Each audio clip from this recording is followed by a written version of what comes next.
Lakas loob na humarap sa News 5 ang isang alias Gina. Nananawagan kasi siya na itigil na ni Dondon Patidongan ang pangaharas nito sa kanya.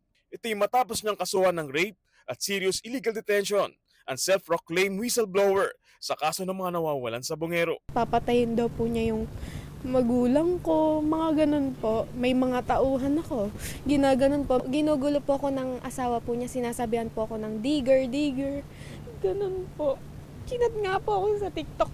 Tapos sinabi niya, magkano ba? Kwento ni Gina, 2021 niya nakilala si Dondon matapos siyang mapanood sa social media. 16 anyos pa lamang daw siya noong mga panahong yon at isang content creator. Noon, ang pakilala pa raw ni Dondon sa kanya ay Jason at niligawan siya nito.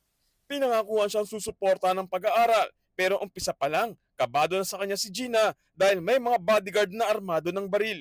Ayoko naman po talaga sa kanya eh.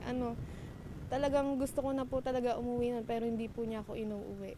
Hanggang sa inahin na siya ni Patidongan sa Sinaloan, Laguna para bumisita sa isang farm. Binigyan daw siya ng bahay, sasakyan at pera.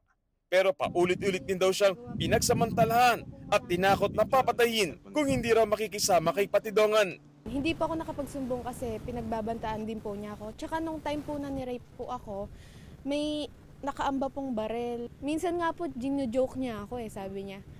Ilalagay kita sa sako Tuwing nakikipag minsan tinatakot niya ako. Lagi po nasa likod yung barel, sinasabi po niya na, di ba napag-usapan na natin to? Kahit di ko po alam yung sinasabi po niyang napag-usapan, wala naman kaming pinag-usapan na gano'n. January 2022, may ibinigay raw na cellphone si Patidongan kay Gina. May naka-open ditong social media account ng isang Marlon Bakay. Di ito masyadong inintindi ni Gina. Ang sabi po niya, dun daw po yun sa nagchochope, ganon. Sabi ko, ha? Tapos hinayaan ko na po, wala naman po akong paki dun Ngayon, nalaman na lang niya na isang sabungero pala ito na kalaunan na hinawala. Kung babalikan naman nangyari noong January 2022, umalis sa Tanay Rizal si Marlon Bakay at kapatid niyang si James. Kasama rin nila sina Mark Joseph Velasco, Rondel Cristobal at Roel Gomez para magsabong sa Manila Arena. Sumunod pa raw sa kanila si John Cloud Inonog. Pero ang 5, hindi na nakauwi at tuluyan nang nawala. Kwento ni Gina, baka ito na ang grupong dinala sa isang farm sa Lipa, Batangas para umano'y i-torture. Pinapunta niya po ako dun sa farm, sa guest house po niya ako pinapunta.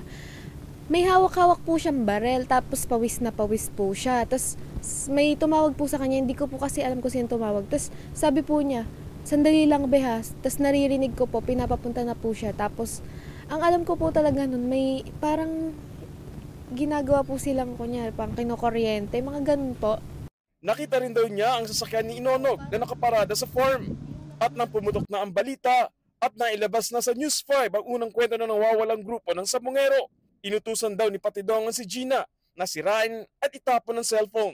Pinapasunog niya po sa akin, tapon ko daw po sa dagat sa Quezon or basta pukpukin ko daw po ng martilyo. Alaman ko po na ang totoo niyang pangalan, mga nagkakalabuan na po kami noong mga 2023 na siya po si Don. Ayun po, yung 6 po sila, kasama ko nga po yung wanted sila Pansamantala raw, nakaranas ng kaliyahan si Gina nang lumantad si Patidongan para maging whistleblower. Sa mga panahong ito, bumuo na ng sariling pamilya si Gina. Si Dondon naman, binawi raw ang lahat ng kanyang ibinigay. Pero ang asawa ni Dondon, hindi raw siya tinigilan sa panggugulo. Sa ngayon, gusto na lang daw ni Gina na matapos na ang pangaharas sa kanya. Wala rin daw siyang balak na makisawsaw pa sa kaso ng mga nawawalan sa bungero. Kung hindi niyo ako ginulo, di sana okay na, nanahimik na lang ako. Dinadalhan na raw siya ng sabina ng korte kaugnay sa mga kasong isinampa ni Gina pero hindi naman ito dumalo. Bukas ang aming himpilan sa pahayag ni Patidongan sa issue. Kapatid, para sa 1PH, Gary De Leon, News 5.